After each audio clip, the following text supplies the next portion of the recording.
Magandang umaga mga bata. Ako si Teacher Pam at ako ang inyong magiging guro sa science. Handa na ba kayong makinig at matuto kay Teacher Pam? Opo. Mahusay!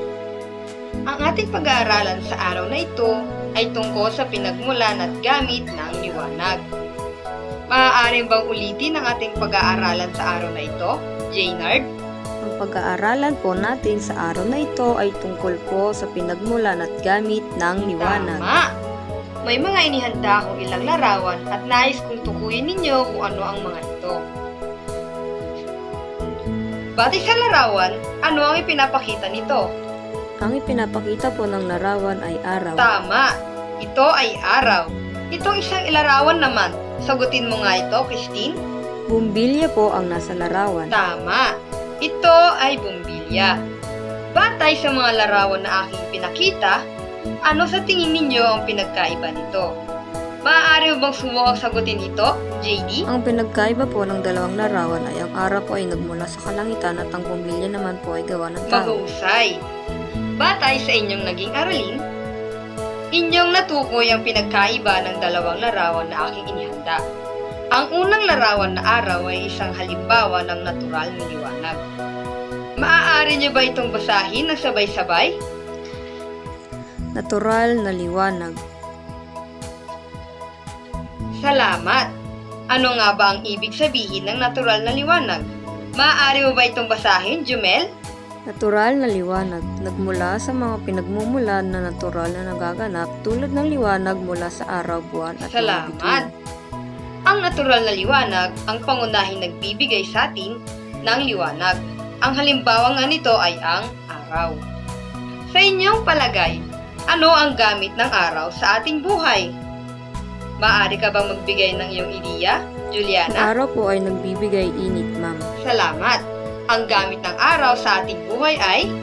Maaari bang basahin, Rochelle? Araw, ito po ay nagbibigay ng bitamina sa ating katawan. Salamat! Nagbibigay ng vitamin D ang sikat ng araw sa ating katawan.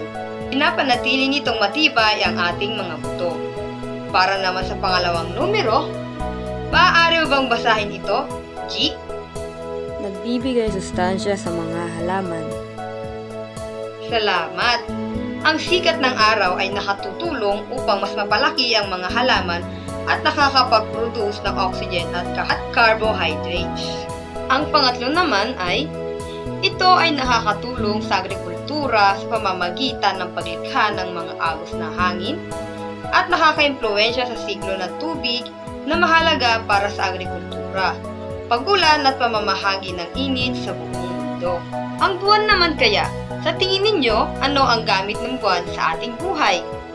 Maaari mo ba itong basahin, Jill? Buwan. Nakakatulong ang buwan sa pamamagitan ng tides. Ang hila ng gravitation ng buwan ay nagpapa-impluwensya sa mga agos ng tubig sa daigdig. Ang regular na pagtaas at pagbaba ng mga agos ay gumaganap ng mahalagang papel sa mga ekosistema ng Salamat! bayan. Batay nga sa nasabi, nakakatulong ang buwan sa ating karagatan. Sa pamamagitan nito, nagkakaroon ng sustansya ang ating mga yamang dagat. Ikaw nga, Jessa, maaari mo bang basahin ang gamit ng bituin sa ating buhay? Ang mga bituin ay ginagamit bilang isang celestial na orasan sa pamamagitan ng pag-obserba sa kilos ng mga bituin sa langit. Maaaring subaybayan ng mga tao ang paglipas ng oras. Salamat! Dahil sa bituin, nagkakaroon tayo ng mga kalendaryo at orasan sa pamamagitan lamang ng pag-obserba sa kilos ng mga bituin sa langit.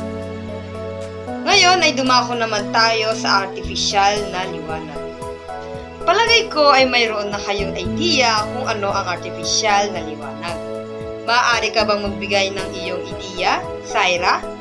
Ang artificial na liwanag po ay gawa ng mga tao na nagbibigay din ng liwanag sa atin. Salamat! Ang artificial na liwanag ay... Maaari nyo ba itong basahin ng sabay-sabay? Artificial na liwanag. Ito ay naglalabas ng mga gawa ng tao na mga aparato na hindi mangyayari ng natural sa kalikasan tulad ng mga bombilya, telebisyon o screen ng telepono. Salamat! Ang ibig sabihin nito ay mga ilaw o enerhiyang nagmumula sa mga bagay na ginawa ng tao na hindi mo matatagpuan sa natural na kalikasan. Ang halimbawa nito ay, ikaw nga Jesserine, magbigay ka nga ng halimbawa ng artificial na liwanag. Bumbilya po, ma'am. Tama! Ang mga bumbilya, telebisyon, at mga screen ng telepono ay nagpapalabas ng ilaw o enerhiya na hindi mangyayari ng natural. Ang mga ito ay produkto ng teknolohiya at hindi lumalabas o nagmumula sa natural na mundo. Ang mga ito ay ginawa ng tao upang mapunan ang mga pangangailangan at kagustuhan tulad ng pagbibigay ng ilaw sa gabi. Malinaw ba mga bata? Kung ganon, ano sa tingin ninyo ang kahalagahan ng liwanag sa ating buhay? Maaari ba itong sagutin, Erica? Ang kahalagahan po ng liwanag sa ating buhay ay mas napapadali po natin ang ating kilos kung mayroon pong liwanag sa ating paligid. Tama! Ang kahalagahan ng liwanag sa ating buhay ay, maaari ba itong basahin, Nadine? Kahalagahan ng liwanag.